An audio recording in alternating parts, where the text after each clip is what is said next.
Exercise 2.2 को start करने से पहले हमें फैक्टर्स आने चाहिए।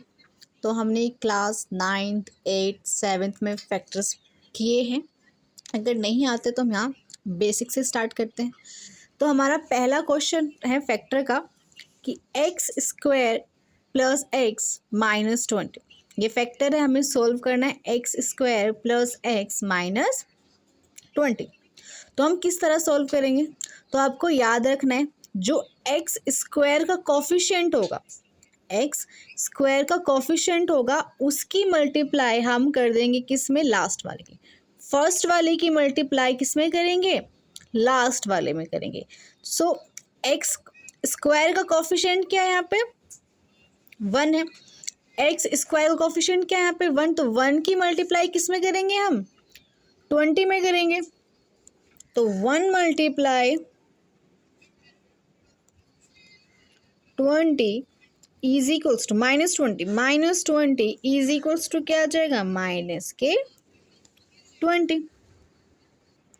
-20। तो पहले वाले टर्म की मल्टीप्लाई किस में करेंगे? लास्ट टर्म में। तो एक्स स्क्वायर का कोफिशिएंट क्या है यहाँ पे? 1 है। तो 1 की मल्टीप्लाई किस में करेंगे? -20 में करेंगे। ठीक है। अब 1 की मल्टीप्लाई -20 में करेंगे, कितना आएगा? -20 आएगा। जो हमारे मिडिल टर्म होगी क्या है यहाँ पे? प्लस के एक्स का कोफिशिएंट क्या है यहाँ पे? 1 है। यहाँ भी प्लस का 1 है। ठीक है। तो मल्टीप्लाई करके -20 आना चाहिए और प्लस का क्या आना चाहिए? 1। प्लस का 1 आना चाहिए, चाहे वो प्लस करके आए चाहे वो माइनस करके आए। ठीक है। अब हमें ऐसे दो फैक्टर्स निकालें। तो सबसे पहले सिंपल क्या है, हम एलसीएम करते हैं। 20 का एलसीएम कर देंगे यहाँ पे। हम यहाँ पर 20 का एलसीएम करेंगे। तो हमें 20 का एलसीएम करना आता है। कैसे करेंगे? 2 1 जा 2 0, 2 5 जा 10 एंड 5 1 जा 5, 2 2 जा 4, 4 5 जा 20। इसका एलसीएम हो गया। अब फैक्टर्स ऐसे निकालने पड़ेंगे हमें। मल्टीप्लाई करके 20 आना चाहिए। ऐसी कौन सी दो टर्म है जिनकी मल्टीप्लाई करके हम 20 ला रहे हैं? तो 2 2 जा 4, 4 5 जा 20, 4 5 जा 20। दो डिजिट यही तो है जिनकी मल्टीप्लाई करके आ रहा है 20 आ रहा है। और माइनस करके 1 आना चाहिए। तो अगर हम 5 में से माइनस कर देंगे 4 तो प्लस के 1 आ जाएगा। अगर हम 4 में से -5 करेंगे तो माइनस का 1 आएगा। लेकिन हमें चाहिए क्या? प्लस का 1। और हमें माइनस का 20 चाहिए, यानी कि 4 भी कैसा हो? माइनस का, और 5 भी कैसा होगा? हमारा यहाँ पे माइनस का होगा, तभी तो माइनस के 20 आएगा। करेक्ट। अब हम इसे सॉल्व करते हैं। एक्स स्क्वायर प्लस में एक्स माइनस में 20। सो एक्स स्क्वायर को फर्स्ट टर्म को हम एज इट इज़ रखेंगे, प्लस कौन सी टर्म ली थी हमने?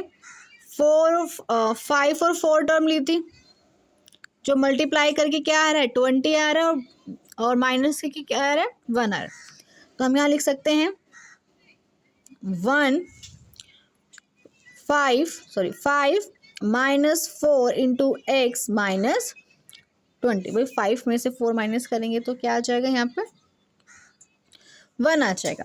अब x square plus 5x plus minus -4x minus में क्या आ जाएगा? 20। अब इन दोनों में हमें कॉमन निकालना है। इन दोनों में कॉमन क्या है? इन दोनों में कॉमन x है। जो कॉमन है वो निकाल लिया। x प्लस में यहाँ क्या बचा? 5। अब मैं बाद में बताऊंगी किस तरह से निकाला है हमने कॉमन। यहाँ पे कॉमन क्या है?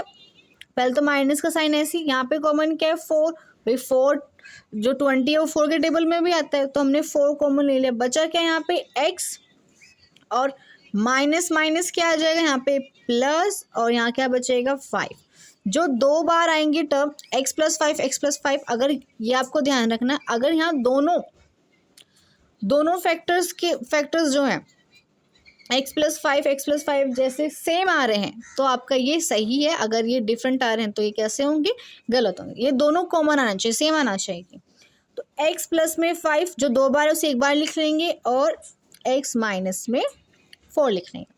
अब मैं आपको बताती हूँ कि हमने इसमें से कॉमन कैसे लिया। अब ये देखो, एक्स स्क्वायर प्लस 5x में से कॉमन क्या हमें पता चल रहा है, क्या कॉमन है इसमें, x है, तो हमने x लिख दिया। यहाँ कर लेते हैं, हमने इसमें x कॉमन ले। अब यहाँ पे क्या था, एक्स स्क्वायर, तो हमने एक्स स्क्वायर में से इसको डिवाइड कर दिया, तो यहाँ क्या आ जाएगा, x आ जाएगा। ऐसे ही 5x से करेंगे, अपॉन में क्या आ जाएगा, x, x से x कैंसिल हो जाएगा, बचेगा क्या, यहाँ पे 5। तो हमने इस तरह से यहाँ पे कॉमन लिया। ठीक है, समझ में आया। अब नेक्स्ट स्टेप क्या है, नेक्स्ट स्टेप है हमें लिखना है इफ़, इसमें अब हमें x की वैल्यू फाइंड करनी है। अब x को हम लेट करेंगे अल्फ़ा और बीटा। तो पहले हम कर लेते हैं if x plus 5 is equals to 0। So x की वैल्यू क्या हो जाएगी, ये प्लस का दूसरी तरफ जाके किस में हो जाएगा, माइनस का।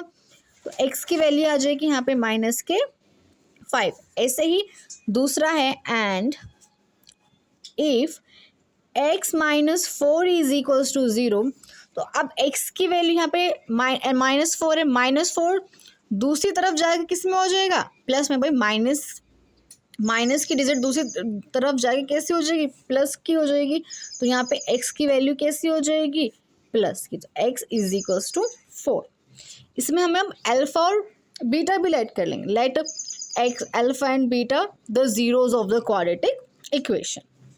ठीक है, तो ये हमारा अल्फा हो जाएगा क्या, माइनस का 5, बीटा क्या हो जाएगा हमारा यहाँ पे 4। तो हमारा एक्सरसाइज 2.2 पे हमें इसमें ज़ीरोज़ निकालने हैं। इस तरह से हमें फैक्टर्स निकालने हैं, ज़ीरोज़ हो जाएंगे अल्फ़ा एंड बीटा, और उसमें उनका रिलेशनशिप भी कैसा करना है, वेरीफाई करना है कि ये ट्रू है या फॉल्स है। ठीक है, रिलेशन कैसा है इसमें वेरीफाई करना है हमें रिलेशन इसमें। ठीक है, अब आगे क्या करना है, इसमें जो हमारी क्वाड्रेटिक इक्वेशन गिवन होगी उसमें पहले हम फैक्टर्स निकाल लेंगे, फिर उसके बाद जो इक्वेशन है हमारी क्वाड्रेटिक इक्वेशन है उसको कंपेयर करेंगे द गिवन इक्वेशन से।